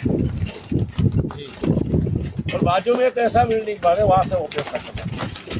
तो 300 फुट का पुरानी बिल्डिंग वाला फ्लैट 500 फुट का हो गया, तो यानी कि आम के आम गुटलियों के पिता। काम क्या होगा, तो वो पूरा बॉम्बे में एक भी बिल्डर पैसा नहीं लगा प्लॉट खरीद। अच्छा, तो ये द्वारका में से आएंगे। तो द्वारिका में मैं देख रहा था तो मकान भी है, धर्मशाला भी है, पुराने अच्छे अच्छे जगह भी है, उसको कुछ करना है। देखो इतना ये होता है, तो 3 तरफ से ये डेवलप इंफ्रास्ट्रक्चर है। एक होता है आप इंफ्रास्ट्रक्चर को खरीद के करो, एक होता है मेरे को बेचना नहीं है, वो बनाना है, बराबर। एक होता है कि मेरे को इस पर इनकम भी होनी चाहिए। तो तीनों तरफ के ऑप्शन हमारे पास अवेलेबल है जी। और चौथा ये होता है कि आपके पास आइडिया भी होता है, जैसे आप जैसे यूट्यूब वगैरह है वो सबके पास आइडिया होता है, ये कर सकते हैं, वो कर सकते, जैसे राजस्थान का हो सकता है 5 बना, तो ऐसा आइडिया वाले को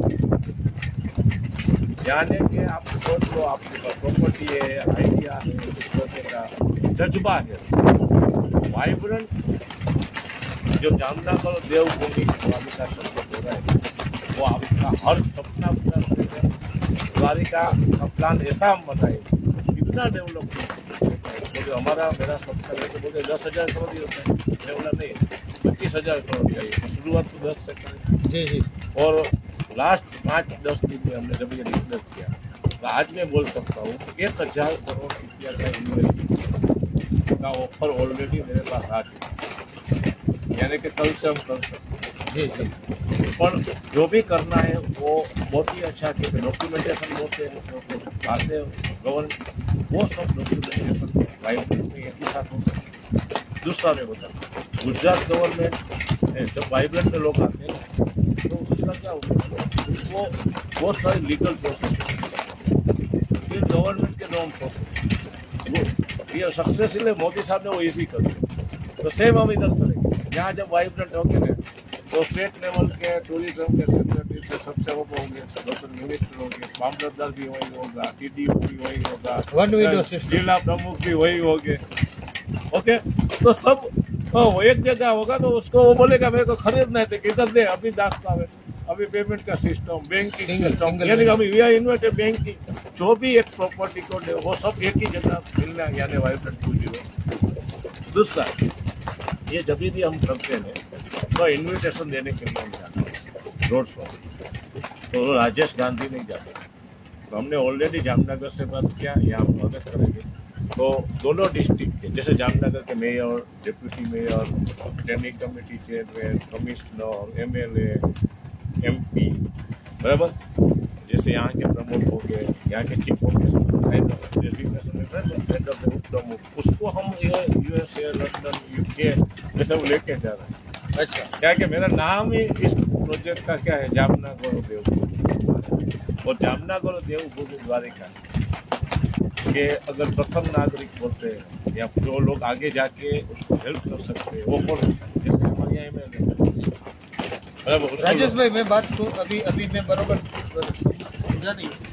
आप ये बोल रहे हैं कि जो भारत के बाहर यहाँ भी आप शो करने वाले हैं यानी कि वहाँ के इन्वेस्टर यहाँ आने वाले हैं उनको इन्विटेशन तो यहाँ न्यू जर्सी या लंदन UK जामनगर और द्वारका के जो भी पॉलिटिशियन यहाँ जो भी बड़े पद पर बैठे हैं जैसे MLA हैं MP है या जिला पंचायत के प्रेसिडेंट तो उसको आप वहाँ इन्विटेशन देने के लिए विदेश ले जाएंगे। सब इन्विटेशन है ना वो हमेशा कोई जो देता है ना वो उसका तो हम क्यों MLA हम क्यों मेयर हम क्यों प्रमुख बना रहे क्योंकि आगे जाके पूरा भारत में या इंडिया गवर्नमेंट गुजरात गवर्नमेंट में हमें कुछ बात करती है तो पूरा पब्लिक हो जाएगी।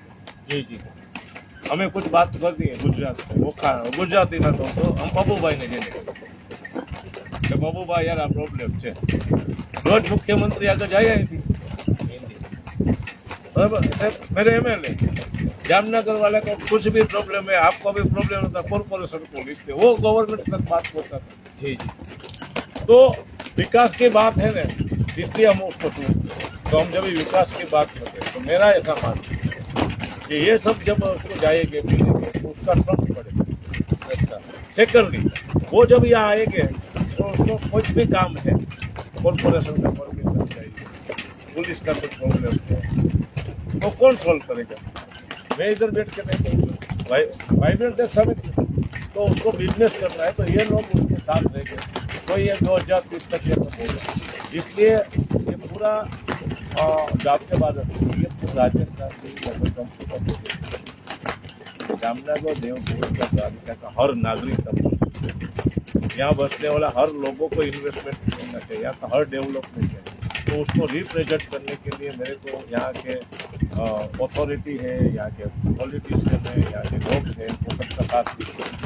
तो हमने जैसे जामनगर कॉर्पोरेशन के मेयर है स्टैंडिंग कमेटी के चेयरमैन है डिप्यूटी मेयर है उससे मेरा मुलाकात हो गया और दे आर रेडी हिमसुदा सर है मेयर वहाँ विजय सदस्य साहब है और वो सब रेडी है हर शो के लिए। तो उससे क्या बोला जाए कई जगह 2-2 लोग को कम नहीं होते अगर 8-10 सिटी में तो यूके में 9 लोग जाएगा। तो जैसे जामनगर का प्रतिनिधित्व है ऐसा ही प्रतिनिधित्व यहाँ से कौन आएगा। तो ये मेरा फर्स्ट टाइम आया हूँ। तो मैं यहाँ के एमएलए है महबूबा माने, उससे डिस्कस करेंगे। यहाँ के प्रमुख है वो, उससे हम डिस्कस करेंगे कि कौन आएगा। वो हम लोग बताएंगे।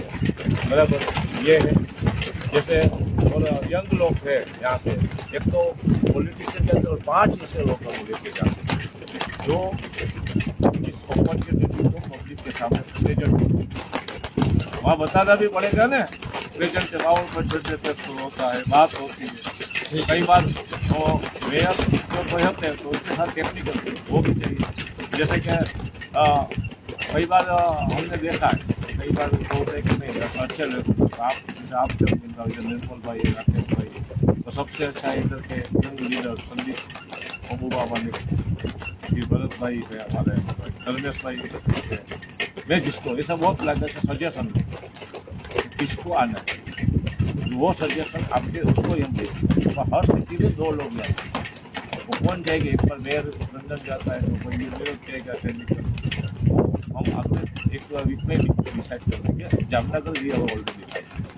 तो राजेश भाई, बात ये है कि आपने इतना बड़ा अपना सर्वे लिया है, देख लिया है, सपने को पूरे करने के लिए आप 1 साल से 6 महीने से ज़्यादा मेहनत कर रहे हैं। द्वारकाधीश और मंदिर को आपने आगे रखा है, आप पीछे रहे। लोगों को, पॉलिटिशियन को, सरकार को साथ में लेके चल रहे हैं। और आपकी जो नज़र है और ये नज़र की जो फ़र्क है, और उसके बारे में आपने हमारे दर्शकों को जो बताया कि 1 करोड़ लोग जो आते हैं, तो 1 करोड़ लोग 1 रुपया खर्च करते हैं तो 1 करोड़ रुपया आता है। तो कोई 1 रुपया की भी वैल्यू नहीं है। अगर एक व्यक्ति आता है तो जैसे हम ये फ्लोटिंग रेस्टोरेंट में बैठे तो 600 रुपया चार्ज है। मान लीजिए ऐसे ही पूरे बेट द्वारका करोड़ लोग घूमेंगे तो अरबों खरबों रुपये का ट्रांसपोर्ट होगा। 2020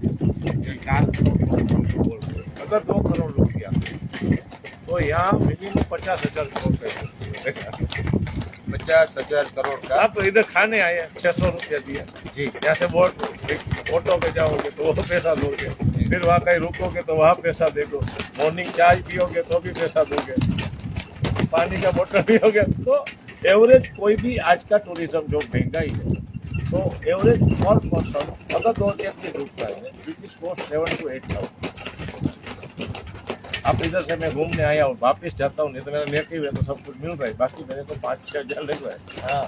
बराबर। तो अभी 4 करोड़ इंटू 5,000 यानी कि आप कई बार गिन नहीं सकते। तो इतना बड़ा आता है। इसलिए मैं चैलेंज करता हूँ कि इंडिया में कोई ऐसा यात्री धाम नहीं है, ऐसा कोई सिटी नहीं है, इतना बड़ा अपॉर्चुनिटी आपका पैसा का मैं कमाने का मिल। राजेश भाई से बहुत अभी हमारी जो बात हो रही है, टाइम भी बहुत हो रहा है, तो हमारे दर्शक भी देख रहे हैं, थोड़ी हम एंडिंग की तरफ आगे बढ़े। तो राजेश भाई, हम आपसे ये जानना चाहेंगे, पूरी बात हमारी हो गई और आगे भी करेंगे बात द्वारका टूडे में, लेकिन अभी 2025 दिसंबर 25 से 28 दिसंबर 25-26 जामनगर और 27-28 द्वारका।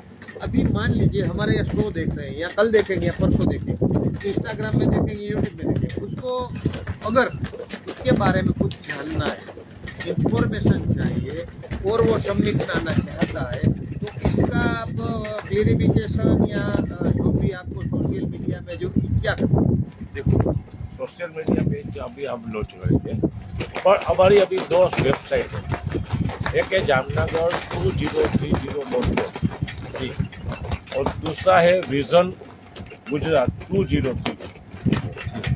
ये पूरा जो हम प्रोसेस करेंगे वो गुजरात का विजन का एक पार्ट है। तो दोनों वेबसाइट पे ईमेल भी है, वहाँ पर आप देख सकते हैं। ऑफिशियल अपने साथ इसको लॉन्च करेंगे, उसका वेबसाइट पेज, कॉन्टेक्ट एड्रेस, वो फॉर्म भी आएगा।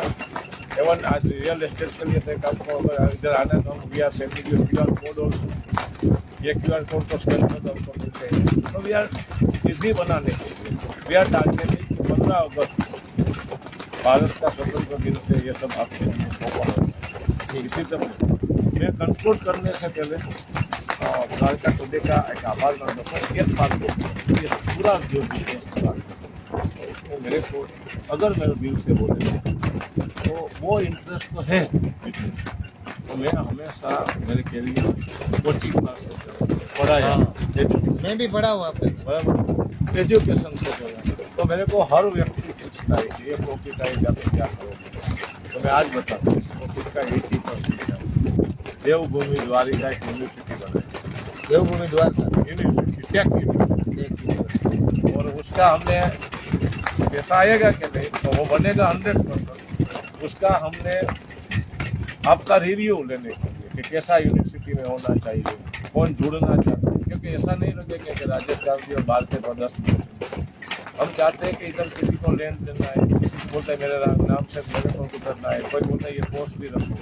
जैसे आपने हमने डेटा है, AI है, पेट्रोकेमिकल है, मरीन टेक्नोलॉजी 50 एकड़ में हम यारा के बाजू में बना रहे हैं। उसका पहला रिव्यू कमेटी मीटिंग हमने 7 अगस्त को सयाजी होटल में रखा था, जहाँ हम सबको बुलाए कि आप क्या कहना चाहते हैं। वो थोड़ा 15 अगस्त को रखते हैं, 15 अगस्त को रखते हैं, उसका डेट और तो एक सबका यानी कि कोई एक का यूनिवर्सिटी नहीं होती, पूरा जामनगर द्वारिका का पूरा जामनगर।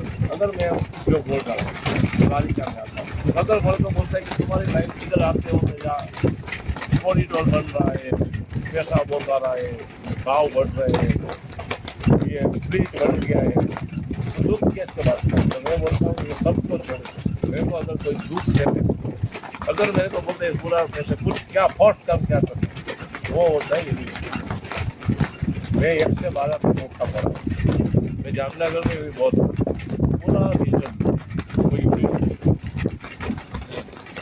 यूनिवर्सिटी ना होने का जो लॉस होता है, नुकसान होता है, वो क्या होता है। अभी क्या हो रहा है कि बहुत ही अच्छे बच्चे हैं, बराबर। तो एक तो ये है कि यहाँ से आपको राजकोट में पढ़ना पड़ता है, बॉम्बे भेजो 51,000 और बरोड़ 4 जगह, मारवाड़ी ऐसा हो रहा है यहाँ का हर बच्चे। तो 3 टाइप की पब्लिक है। एक होते हायर, यानी कि पैसा वाले जिसकी इनकम वो क्या करते हैं, उसको तो कोई पैसा की है नहीं, वो मुंबई भेज देते हैं, लंदन भेज देते हैं, UK भेज देते हैं। जैसे हमारे MLA के फ्रेंड है वो तो लंदन पढ़े, अभी वो लोग बाहर चले जाते हैं। तो दूसरे वो लोग होते हैं कि जिसका इनकम लिमिटेड है और फिक्स है, जैसे कोई टाटा में काम कर रहे हैं, जिसका छोटी जॉब है, 90% वो लोग 20,000, 25,000, 30,000 दे रहे हैं, उसके 2 बच्चे। आजकल खाली राजकोट जैसे या अहमदाबाद में भेजोगे तो महीने का 50,000 रुपया खर्चा, खाना पड़ना, रहना पड़ना, 5 लाख से 6 लाख, 5 साल पढ़ाएगा 25 लाख। दूसरा एक पूरा जीवन का सेविंग वो 25,000 25 लाख रुपये होते हैं। गुजराती में मरण मूड़ी बोलते हैं। जो गुजराती ना, दूसरा बच्चा है ना, उसके पढ़ाने के लिए उसको लोन लेना पड़ता। और तीसरे होते हैं गरीब, जिसका इनकम 10,000, 5,000, वो बच्चे पढ़ना छोड़ते मिठाई का, और जैसे हम बोलते हैं जैसा बनता नहीं है वो मजदूरी में बनना पड़ता है। कई बार हमको ऐसा बोला जाता है कि जो बचिया बनता है वो भी एक साहसिक ही है। वो साहसिक नहीं है, उसको डॉक्टर बनना था, वो इंजीनियर बनना था, उसको बाहर जाके पढ़ना था। आपकी व्यवस्था ने उसको इतना पैसा वाला उसके लिए बना दिया है कि वो पैसा है ना एफोर्डेबल नहीं था, इसलिए वो बेचारा दुकान पे बैठ गया, चाय का लाने। तो वो सबको इतना दूर एक ऐसा जिससे हम नजदीक हो गए, एफोर्डेबल हो और बहुत ही अच्छा हो। जैसा हम टेक्नोलॉजी जैसे चीज़ें जो देखते ही जाते हैं, आगे जाके कॉमर्स वो बना रहे। तो युवा धन जो मार गया वो नहीं गए। और रास्ता में मैंने बात करते करते बोला एक और जो लॉस है आपका 15 का बुद्धू और और ब्रिलियंट स्टूडेंट, ये जो हमारा धन है, युवा धन, जो बहुत इंटेलिजेंट लोग हैं, वो यहाँ से बाहर चले गए, तो यहाँ विकास कौन करे? विकास के लिए आपको पता आई कैसे होता है, IAS है, IPS है, मेरे को कंट्रीब्यूट इसलिए इसमें कर रहा हूँ कि एक जो ने सपना बोला था इतना जरूरी है जामनगर का। मैंने तो एक इंटरव्यू में मिस्टर मुकेश भाई अंबानी को भी बोला है और इधर टाटा वाले को भी बोलता हूँ जी जी। इधर आने के सबने जामनगर द्वारका में आके अरबों रुपया कमाया, बराबर। मैं बाद में वापस बोलते मुकेश भाई अंबानी एक कॉलेज में भी 1 महीने पहले अपने सोशल मीडिया में देखता हूँ जहाँ वो पढ़े 4 साल, उसका गुरु ने बोला कि आपने 4 साल यहाँ पढ़े हो तो कुछ डोनेशन कीजिए, तो उसने 150 करोड़ का 150 करोड़ और सोशल मीडिया पे वायरल हो। मैं मुकेश भाई हो या टाटा केमिकल हो या जैसे जामनगर हम बोलते हैं कि हम आप यहाँ तो 3 पीढ़ी से धीरू भाई ने भी किया, मुकेश भाई ने किया, उसके बाद अनंत और अनंत अंबानी तो द्वारिकाधीश के भक्त किए। इस एरिया में आप कुछ नहीं कीजिए, द्वारिका की ध्वजा 6 लोग आते चढ़ाने के, जरूर नहीं है। यहाँ एक यूनिवर्सिटी ऐसा अच्छा बना था, रिलायंस के धीरू भाई के नाम से बना हो, टाटा के नाम से, गड़ी के नाम, किसी के नाम से। ये मेरा पर्सनल ओखा का नागरिक के हिसाब से डिमांड, ये वाइब्रेंट का मेरा कोई डिमांड नहीं। मैंने यहाँ से पढ़ने अहमदाबाद गया, अहमदाबाद से मुंबई, मेरे को मालूम है क्या प्रॉब्लम, तो फिर वापस कभी नहीं। तो आपके माध्यम से मैं सबको बोलता हूँ कि आप शादी में करोड़ों खर्च करते हो, तो एक बार इस यूनिवर्सिटी ये लोगों का आशीर्वाद मिलेगा, और ये लोगों का आशीर्वाद अगर जब मिलेगा, द्वारिका का प्रजा, जामनगर का प्रजा, ये गरीब स्टूडेंट का, वो द्वारिकाधीश के आशीर्वाद से 1000 गुना ज्यादा होगा। और पीछे द्वारिकाधीश भी देंगे, बेट द्वारिका भी देंगे, शिव भी आती वहाँ मंदिर में नहीं देंगे तो भी देंगे, गोमती माता भी देगा, सब आशीर्वाद देंगे। तो थैंक यू द्वारिका टुडे। और पर ये मेरा दिल का इच्छा है, ये होना चाहिए, जो मालूम नहीं क्यों हम बोल नहीं सकते, और कुछ नहीं होगा तो हम द्वारिका वासी में इतना ताकत है, एक इंडिया करके यूनिवर्सिटी। बहुत बड़ी बात कही आपने राजेश भाई। 2-3 बातें मुझे याद आ रही है। राजेश भाई ने जो जामनगर, पुराना जामनगर डिस्ट्रिक्ट यानी कि वो बेट से लेके जामनगर तक, और आज हम देवपुर और जामनगर दोनों की बात की, खास करके यहाँ के यहाँ मौका इसका नेटिव है, मैं भी उसके पास उसके साथ पढ़ा हूँ, साथ नहीं उसके नीचे, यानी कि मेरे गुरु भी है। 12वीं में पढ़ता था तब उसके यहाँ ट्यूशन जाता था। बहुत पहचान है हमारी, तो मैं बहुत जानता हूँ। इमोशनल आदमी है लेकिन जिद्दी भी है। सपना देखते हैं तो बड़ा देखते हैं, इसलिए 20 साल से बॉम्बे में। और मुझे याद है हमारे जो स्वर्गस्थ chief minister, ex chief minister mister Vijay Rupani, और उसके साथ भी गहरे रिश्ते थे। और गवर्नमेंट के में जब विजय भाई थे तब वहाँ आपके महाराष्ट्र आए थे, क्या था?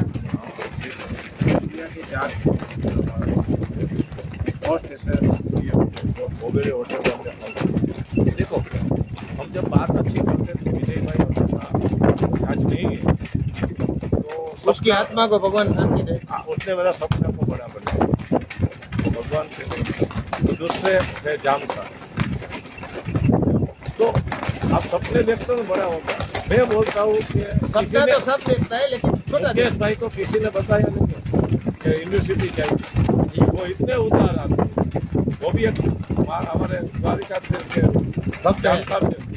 तो वो मैं बोला दिवाली से पहले निकल कर सकते हैं कि यूनिवर्सिटी, तो हमने मांगा नहीं। मैं तो थोड़ा बोल्ड आती हूँ, किसी से भी कुछ बोल देता हूँ, तो आप पूरा द्वारिका जामनगर की प्रजा का दूसरी बार मांगूंगा, तीसरी बार भी मांगूंगा, और वाइब्रेंट में भी मांगूंगा। हाँ, यूनिवर्सिटी बनाना हमने चालू कर दिया है थोड़ा प्रोसेस, तो अगर वो आते हैं और वो बनाते हैं, हम उसके साथ में चलते। वो यूनिवर्सिटी वर्ल्ड का नंबर यूनिवर्सिटी। और मुकेश भाई गुजराती है, वो जो करते हैं वो नंबर 1 करते हैं, रिफाइनर नंबर 1 बनाया, बंसारा नंबर बनाया, शादी भी नंबर 1 किया, तो यूनिवर्सिटी परिस्थिति में उसके इसलिए दो बार नाम जगह 50 एकड़ चाहिए थे, वो मैं यहाँ के एमएलए को बोलूँगा, यहाँ द्वारिका के बाजार में खड़ा रह के बोलूँगा कि भाई 50 करोड़ में इसको कंस्ट्रक्ट करना चाहिए था, तो 15 मिनट जाम साहब को बोले जगह भी भेजा 50 करोड़ वो अच्छा नाम वहाँ ऐसा पोस्ट लगा रोजगारी वो मुकेश भाई अच्छी कहने का मतलब राजेश भाई का ये है कि ये बात यूनिवर्सिटी की बात है। यूनिवर्सिटी का जो पूरा प्रोसेस उसको चलाने के लिए समयबद्ध चलाने के लिए मुकेश भाई का जो पूरा उसका विजन है, उसको एक्सपीरियंस है। हम ये जो राजेश भाई ने आज अच्छी अच्छी बातें बोल गई है, खास करके मैं दोहराना चाहूँगा कि वहाँ से लेके जामनगर तक पूरा अच्छी यूनिवर्सिटी, उसकी वजह से क्या होता है, जो क्लेवर बॉय है या गर्ल है, जो अच्छे बच्चे हैं, जो पढ़ना चाहते हैं लेकिन उसको अफोर्डेबल नहीं है, सामान्य परिवार से आते हैं या गरीब हैं, और जो भी हम यहाँ के जामनगर और द्वारका की भाषा में जो बोलते हैं पैसे वाले, तो ये पैसे वाले ऐसे हैं कि अपने बच्चों को भी ये इतना विदेश में नहीं पढ़ा सकते, इतने लोग 2% लोग भी नहीं होंगे, तो सामान्य परिस्थिति में लोग रह रहे हैं। और दो चीजें हैं, एक एजुकेशन और एक हेल्थ है। हेल्थ के बारे में भी राजेश भाई हम दूसरी बार बात करेंगे। हेल्थ और एजुकेशन, अगर ये दो चीजें अच्छी तरह से हो जाती है तो उससे बेनिफिट क्या होगा कि यहाँ की जो संस्कृति और परंपरा में बड़े हुए बच्चे, जिसको पाश्चात्य संस्कृति का अभी उसको टच नहीं किया है, वो इधर ही रहेंगे, इधर ही पढ़ेंगे, इधर का जो विकास होगा, इधर की संस्कृति परंपरा को लेकर विकास होगा। और हमारा जो अभी क्या होगा कि यहाँ के जो अच्छे अच्छे बच्चे हैं वो बाहर चले जाते हैं, डॉक्टरों के, इंजीनियरों के, क्योंकि वहाँ 2 लाख 5 लाख उसको सैलरी मिलती है, अच्छी तरह से पढ़े हैं, और पढ़ने में भी 50 लाख 7 लाख साल उसके माँ बाप के दिए तो वो रिकवरी भी करना पड़ेगा। तो इससे क्या होता है, यहाँ का जो क्रीम है, 2 डिस्ट्रिक्ट का जो क्रीम है वो बाहर चला जाता है, और यहाँ का जो पूरा सिस्टम चलाने वाले बाहर के लोग आके चलाते हैं, तो पूरा डेवलपमेंट में ये पूरी बाधा है। और ये बाधाएं दूर कैसे होगी, राजेश भाई ने बताया है कि समिट 2025 में दिसंबर में 25 और 26 जामनगर, 27-28 द्वारका, कैसे आपको आना है, कैसे इन्वेस्टमेंट करना है, क्या होगा, वो सब वेबसाइट में अपने राजेश भाई ने बताया। द्वारका टुडे में हम पिछले बार स्वदेव सिंह के साथ लाइव किया था, उसके आगे में एक वास्तुशास्त्री परेश भाई सूरत में है, उसके साथ ऑनलाइन किया था। हम ऐसा सोचते हैं द्वारका टुडे के माध्यम से, क्योंकि हमारे फॉलोअर्स 5 लाख के करीब है इंस्टाग्राम, यूट्यूब और फेसबुक, और गुजरात में, भारत में है और भारत के बाहर भी है। तो हमारा ये आज का जो शो वो भारत के बाहर जो लोग देख रहे हैं, NRI है, जो भी है, यूके, लंदन, इसमें कमेंट में आता है, जर्मनी से देख रहे हैं, यूके से देख रहे हैं, तो और भारत खास करके गुजरात बाहर से जो भी, आज हमने हिंदी सेशन इसलिए किया है कि भारत के बाहर, गुजरात के बाहर और भारत के बाहर जो लोग देख रहे हैं वो ज़्यादा से ज़्यादा इस लिंक को शेयर करें और कमेंट में जय द्वारका। मैं कैमरा ले लूँगा, मैं आपसे बात करना भी चाहता हूँ, और कौन हमारे देख रहे हैं कि आप पूछना चाहते हैं, मुझे कैमरा दे दो। और राजेश भाई से हम थैंक यू बोल रहे हैं, जय द्वारकाधीश बोल दो आप भी आप। तो मित्रों, आज हमने जो आज का पूरा सेशन अच्छी तरह से रहा, इसके लिए बहुत देर भी कर दी और आपसे थोड़ी बात हो जाए, इसलिए मैंने बोला था जितने भी लोग देख रहे होंगे उससे सबके साथ बात होगी। लक्ष्मण भाई राणा, कमलेश भाई सोनी, कनु भाई राड़िया, जीवन भाई आहिर, मुन्ना भाई आहिर, जयराम भाई रबारी, रमणीक भाई, मुन्ना भाई, डीके दिलवड़िया, जीवन आहिर, मनसुख भाई, सरस्वती जी, रमणीक लाल, डीके दिलवड़िया, संतोष जी, जय द्वारकाधीश एंटरप्राइज, देनाभाई पटेल, रमीला अग्रावत, भीवेश सुमनिया, दुल्लाभाई लगारिया, काजल एम बांभणिया, हितेश फे कंसारा, उर्मिल सोनी, राजेंद्र पुरोहित, साहिल कुमार, प्रवीण भाई ठाकुर, प्रवीण भाई मयूर, मयूर भाई परमार, आला भाई आहिर चावड़ा, भाई તમે તો 30 વર્ષ તમારો विकास એટલો તમે प्रति कुछ भी लिख रहे हैं, लेकिन हमारे पास टाइम नहीं है। फिर मैं जब फ्री होऊंगा तो भी ये कमेंट का भी उसमें लिख के जवाब दूंगा। रश्मिक पटेल, भूपत शर्माले, सब लोगों को मेरी ओर से बहुत बहुत जय द्वारकाधीश, जय माता दी। तेजस बाराई, राजू बाराई, रोहित चौहान, प्रिया केर, मजीद वसन, रतन भाई रबारी, राम भाई जलिया, राहुल भाई चावड़ा। पवन बहुत है मित्रों, आपको मेरी आवाज भी थोड़ी कम सुनाई देगी होगी।